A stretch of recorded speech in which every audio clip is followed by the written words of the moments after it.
Hello students, आज जो है मैं आप लोगों को अमीनो एसिड्स के बारे में बताऊंगा कि विस्तृत में कि अमीनो एसिड्स क्या है और इनकी उपयोगिता क्या है हमारे शरीर में।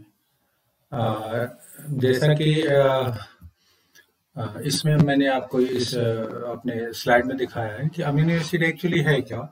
अमीनो एसिड वह यौगिक है जिसमें एक या अनेक अमीनो समूह तथा, जैसे आप देख सकते हैं यहाँ पे अमीनो समूह है, NH2 ग्रुप है,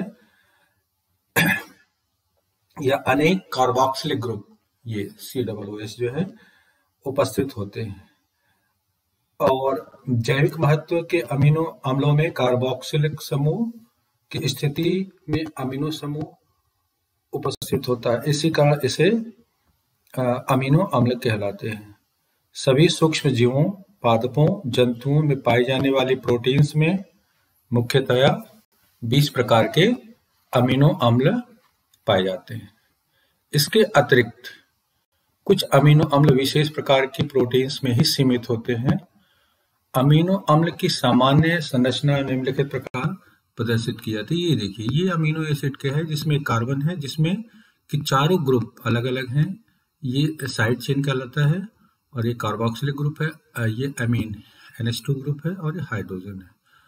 जो भी जितने भी अमीनो अलग अलग प्रकार के होते हैं वो एक दूसरे से इस मीन्स ये तीनों तो समान होता है, बट ये जो है सब में अलग अलग होता है। तो इन जो क्लासिफिकेशन होता है, जो इनको वर्गीकरण का आधार बनाया जाता है, वो कई आधार अमीनो अम्ल के वर्गीकरण के होते हैं। अच्छा, एक चीज और इसमें जो है मैं बताना चाहूंगा कि जो ये वर्गीकरण का आधार, इसमें आप देख सकते हैं, इसमें ये NH2 ग्रुप की उपस्थिति और उनके स्थिति, साइड चेन की विशेषताएं और इनमें न्यूट्रिशनल रिक्वायरमेंट की उपयोगिताओं के आधार पर और इनका उपापचयी भविष्य क्या है उस आधार पर ज्यादातर अमीनो अम्ल होते हैं जो महत्वपूर्ण अमीनो अम्ल जो प्रोटीन्स फॉर्मेशन में इन्वॉल्व होते हैं वो L टाइप के अमीनो अम्ल होते हैं इसमें। और में जो पहला आधार है वर्गीकरण का, उसमें आप देख सकते हैं इसमें कि NH2 ग्रुप की उपस्थिति में ये इनको 3 प्रकार में बांटा गया है, alpha, beta, gamma.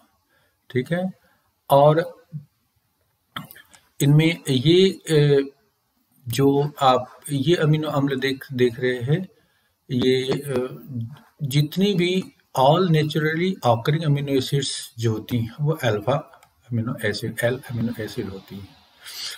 Beta amino acids में जो बीटा एलानिन है और ये कुछ पिरिमिडीन कैटाबोलिज्म में इस तरह की जो उपस्थिति इनकी होती है इसमें।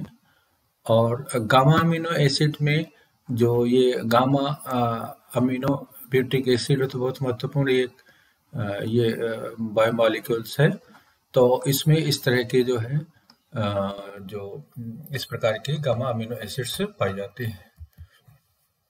इसके बाद साइड चेन के आधार पर आप देख सकते हैं इसमें कि इनके कुछ की साइड चेन जो है इसमें हम यहाँ पर आप देख सकते हैं, ये सभी में कॉमन रहता है, तीनों में, हाइड्रोजन, कार्बोक्सिलिक और एमीन ग्रुप, सब जो साइड चेन में ही एक दूसरे के जो अंतर जो होते हैं इनके इसी के कारण से होते हैं इसमें। तो इसमें न्यूट्रल अमीनो एसिड्स होते हैं जिसमें कोई क्रियात्मक समूह नहीं होता है। आप देख सकते हैं यहाँ पे ग्लाइसिन में हाइड्रोजन है, एलानिन में जो है मेथाइल ग्रुप है, इसी तरह वैलिन में आप देखिए, ल्यूसीन में और आइसोल्यूसिन में। ये कुछ जो अमीनो एसिड्स हैं जिनका जो साइड चेन है उसमें हाइड्रोक्सिल ग्रुप उपस्थित होते हैं। यहाँ पे आप देख सकते हैं हाइड्रोक्सिल ग्रुप है ये, तो इसमें सेरीन और थ्रेओनिन महत्वपूर्ण है। सिस्टीन में आप देख सकते हैं इसमें कि साइड चेन में सल्फर उपस्थित होता है, यहाँ पे मेथियोनिन में भी सल्फर उपस्थित है। और जो कुछ अमीनो अम्लीय प्रकृति के होते हैं जिनमें ये कार्बोक्सिलिक ग्रुप उनके उपस्थित होता है साइड चेन में। यहाँ पे आप देख सकते हैं एस्पार्टेट आयनिक फॉर्म इसको एस्पार्टिक एसिड कहते हैं, ग्लूटामेट इसका जो है आयनिक फॉर्म है, या इसको ग्लूटामिक एसिड भी बोलते हैं। और जो एमाइन ग्रुप यहाँ पे आप देख सकते हैं यहाँ पे, और ये यहाँ पे एमाइन ग्रुप है, एस्पार्जिन और ग्लूटामिन। तो ये दो महत्वपूर्ण इसमें है, एस्पार्टिक एसिड और ग्लूटामिक एसिड। बेसिक अमीनो अम्ल में जो ये अमीनो ग्रुप इनके जो होते हैं यहाँ पे, ये देखिए यहाँ पे लाइसिन, आर्जिनिन और हिस्टीडीन। इसी प्रकार से कुछ ऐसे अमीनो अम्ल होते हैं जो ट्रिप्टोफैन, हिस्टीडीन है, जिसमें क्या है कि इनमें ये आप देखिए यहाँ पे ये हेटेरोसाइक्लिक अमीनो एसिड बोलते हैं, इसमें कि रिंग यहाँ पे पाई जाती है ये। और एरोमेटिक अमीनो एसिड में बेंजीनिंग में आप देख सकते हैं यहाँ पे है फेनिलएलानिन और टायरोसिन, ठीक है। इसको हाइड्रोक्सी फेनिलएलानिन के भी नाम से जानते हैं, क्योंकि यहाँ पे इस कार्बन पोजीशन पे देखिए हाइड्रोक्सिल ग्रुप इसमें ऐड हुआ है। और कुछ इम्यूनो एसिड्स भी होते हैं जिसमें इम्यूनो ग्रुप उनमें पाया जाता है, प्रोलिन और हाइड्रोक्सीप्रोलिन। अब जो वर्गीकरण का जो दूसरा आधार बनता है इनके न्यूट्रिशनल रिक्वायरमेंट का।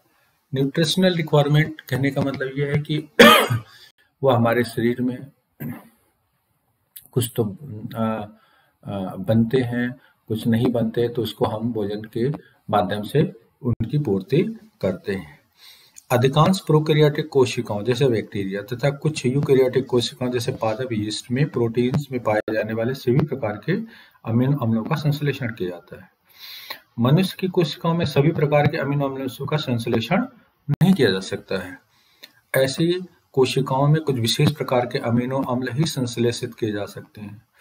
तो इसमें कोशिकाओं में अमीनो अम्ल के जैविक संश्लेषण के आधार पर अमीनो अम्लों को दो भागों में बांटा है। एक है एसेंशियल अमीनो एसिड्स और एक है नॉन एसेंशियल अमीनो एसिड। और एक और होता है कि किसी में कुछ में संश्लेषित होता है और कुछ में नहीं होता है, तो इसको हम सेमी एसेंशियल अमीनो एसिड की कैटेगरी में रखते हैं। एसेंशियल अमीनो एसिड्स जो होते हैं, ये अमीनो एसिड्स जो क्या होते हैं कि ये इन्हें परम आवश्यक अमीनो अम्ल भी कहा जाता है। ये अमीनो अम्ल जीवों में वृद्धि या नाइट्रोजन संतुलन अथवा दोनों के लिए आवश्यक होते हैं।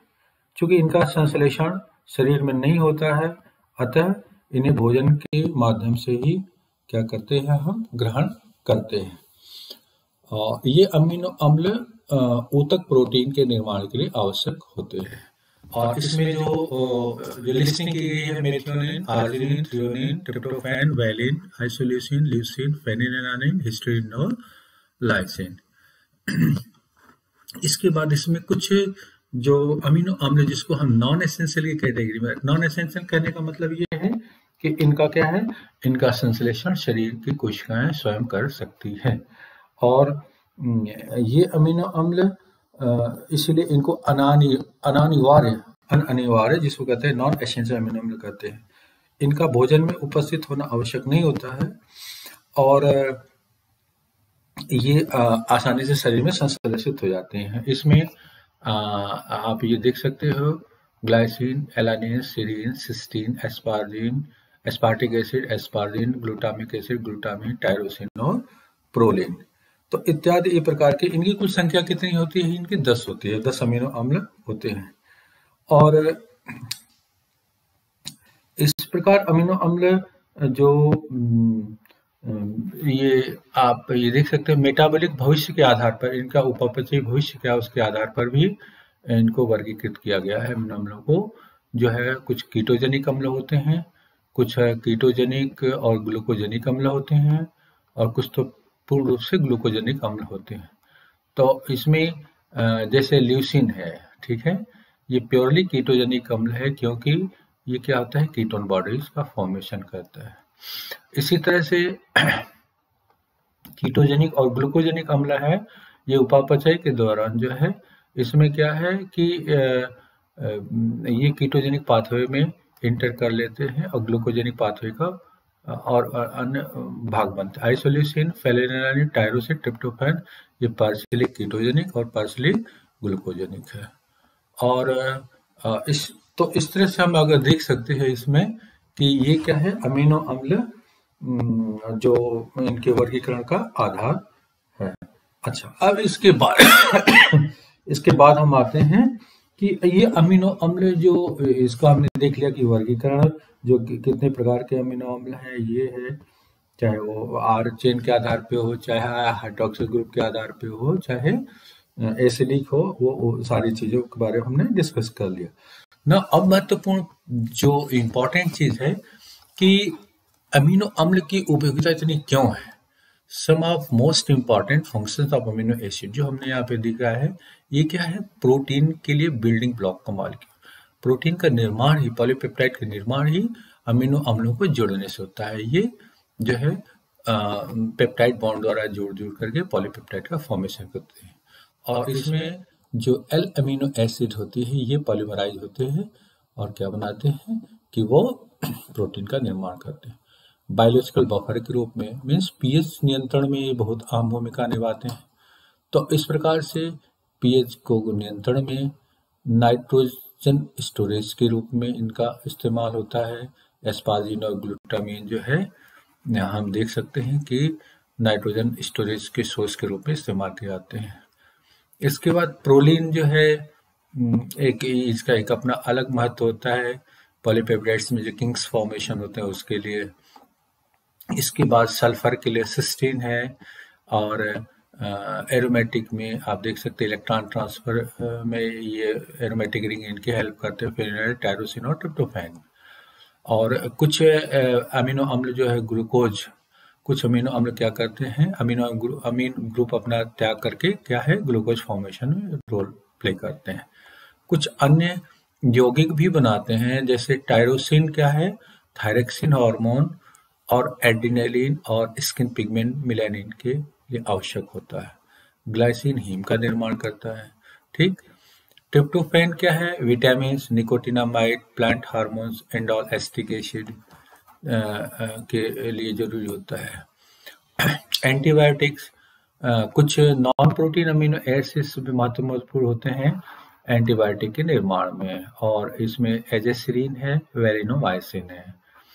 जेनेटिक डिफेक्ट्स अगर हम देखें इसमें, तो जितने भी मेटाबॉलिक इनबॉर्न एरर्स होते हैं अमीनो एसिड्स के, वो क्या करते हैं, एक बीमारी को जन्म देते हैं, इसको फेनाइल कीटोन यूरिया कहते हैं। तो ये इस प्रकार से हम ये देखे हैं।